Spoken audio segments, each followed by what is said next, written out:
बहुत दिनों से मेरे मन में एक बात है, मुझे लगा बोल देनी चाहिए। ना बोलने से भी पाप लगेगा। एक बात बताओ, जब आसाराम जी को जेल में डाला गया तब क्या सबके हाथों में मोबाइल था? उत्तर दो। नहीं था। आपको पता है आसाराम जी ने कितने हिंदुओं की घर वापसी कराई थी? हजारों नहीं लाखों हिंदू कन्वर्ट हो चुके थे, क्रिश्चियन बन गए। आसाराम बापू जी ने उनको वापस अपने सनातन में वापसी कराई। और जब वापसी कराई तो क्या हुआ? देखो, उन पे आरोप लगे। मैं केवल ये कहना चाहता हूं कि मुझे भी तो मीडिया के द्वारा बदनाम करने का प्रयास, षड्यंत्र किया। पूज्य प्रेमानंद जी जैसे महान संतों को भी मीडिया ने बदनाम करने का प्रयास किया, और इतना बदनाम करने का प्रयास किया कि पूज्य प्रेमानंद जी के लिए एक आदमी ने क्या बोल दिया कि मैं गोली मार दूंगा। ये पूज्य प्रेमानंद जी को बोला था ना एक आदमी ने।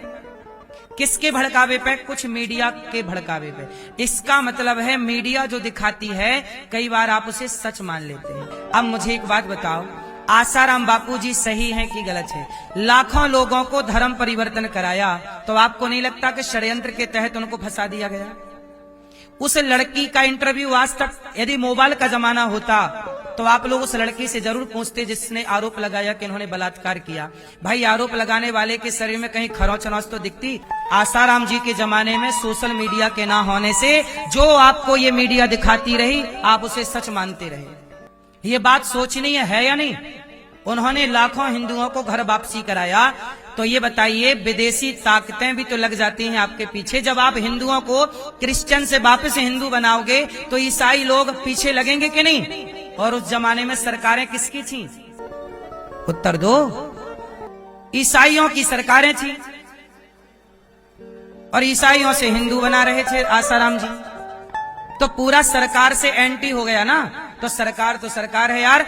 आज सरकार चाहे तो मुझे जेल में बंद कर दे, कोई भी आरोप लगा दे, मैं कुछ नहीं कर सकता।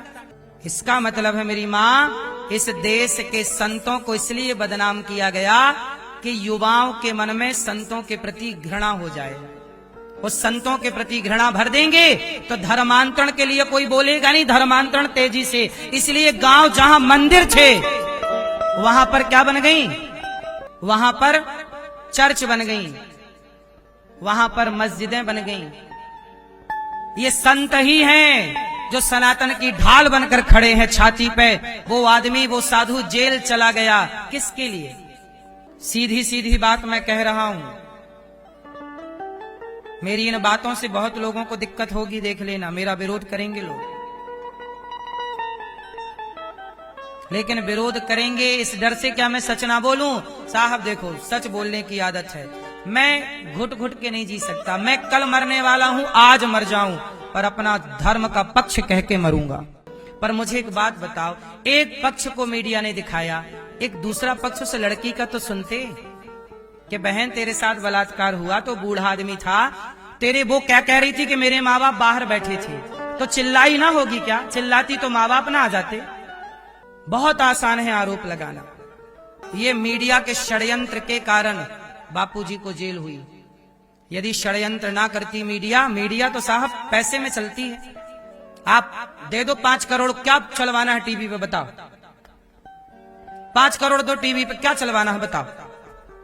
किसके जिंदा की खबर चलवाऊं, किसके मरने की चलवाऊं बताओ? बोलो भाई, सही है कि गलत है?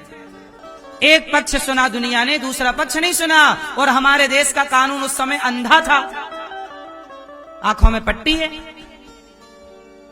आप लोग ऊपर की बातें जानते हो, गहराई नहीं जानते। गहराई हम जानते हैं। इसलिए मेरी मां, इस देश में संतों के बलिदान, संतों के योगदान को मीडिया ने नहीं दिखाया। संतों ने कितने लोगों को हिंदू बना दिया, धर्म से भटके हुए लोगों को रास्ता बताया, वो नहीं बताएगी। संतों के बारे में केवल अफवाह उड़ाओ, संतों के प्रति सनातन के नफरत पैदा करो, और फिर बॉलीवुड गुटखा बेचेगा। संत लोग रहेंगे तो गुटखा बिकेगा नहीं ना। संत लोग रोकते हैं गुटखा ना खाना बेटा, बॉलीवुड फिर गुटखा कैसे बिकेगा? फिर मूवियां कैसे हिट होंगी? सिगरेट पी के सीन कैसे चलेंगे? संतों की बॉलीवुड से सदा एंटी रही है, टकराव रहा। संत लोग सदा सही सिखाते हैं, बॉलीवुड गलत, तो सही गलत में टकराव है। तो सही वाले को, संतों को तो रास्ते से हटाना ही पड़ेगा ना। एक एक मूवी पे हजार हजार करोड़ बनाती है, 1000 करोड़ पाती है, 1000 करोड़ में 100-200 करोड़ पकड़ा दिया। मीडिया को तो चलाओ भाई साहब, ये खबर चलानी है, चलती रहेगी। उनका बिगड़ना क्या है? हाथी के खाने के बाद जो बचता है उससे तो हजारों चींटी खा सकती हूं। नहीं समझ में आई बात? उन्होंने समाज की सेवा की, सनातन का प्रचार किया, घर घर में राम नाम पहुंचाया है आसाराम जी ने। उस लड़की का पक्ष आज तक किसी को नहीं पता। कहां की लड़की है आप लोग बताओ, वो कहां की है, कौन है वो, कहां चली गई? भाई आज के जमाने में आप एक लड़की को 2 करोड़ रुपया दे दो, बुलवा लो, क्या बुलवाना है? मैं कितनी लड़कियों के केस आपको बता दूं जहां आज झूठा दहेज का केस लगाया जाता है कि नहीं, आज झूठा बलात्कार का केस इस देश में लगाया जाता है कि नहीं? लड़की ने यदि झूठा आरोप लगाया तो उसको भी सजा होनी चाहिए कि नहीं, ताकि झूठ बोलने से दुनिया डरेगी। तुम लड़की हो मतलब कुछ भी बोल दोगी। हमारे देश के कानून की बात करता हूं। एक आदमी, आपने ये सारी मेरे पास ऑन रिकॉर्ड चीजें बोल रहा हूं मैं, फर्जी नहीं। एक आदमी पर आपने न्यूज में सुना होगा, एक आदमी 40 साल तक जेल में रहा। सरकारी बस चलती थी ना, राज परिवहन, उसमें 100 रुपए की लेन देन में थोड़ा भ्रष्टाचार हो गया, लिया कि नहीं? 40 साल बाद कोर्ट ने कहा कि इसने कोई भ्रष्टाचार नहीं किया। और बात कितने की थी? सिर्फ 100 रुपए की। 100 रुपए के लिए 40 साल जेल में रखा और 40 साल बाद क्या कहा कि ये निर्दोष है। इस देश में न्याय 40 साल बाद मिला, और वो भी न्याय क्या मिला? निर्दोष है। निर्दोष है कहने के लिए 40 साल लग जाते हो। जिस देश में, उस देश में क्या न्याय मिलता होगा? आंखों में पट्टी बांध के न्याय नहीं होता साहब, और इस देश में न्याय आंखों में पट्टी बांध कर होता है। कानून अंधा है इस देश का। क्या इस देश में आप लोग भी ऐसा कानून चाहते हैं जो अंधा हो? क्यों अंधा कानून चाहते हो? आंख वाला चाहो ना भाई साहब। और कानून में ऐसी व्यवस्था हो 1-2 साल के अंदर ही केस खत्म होने चाहिए। क्या बोलूं मेरी माँ, किसे बोलूं?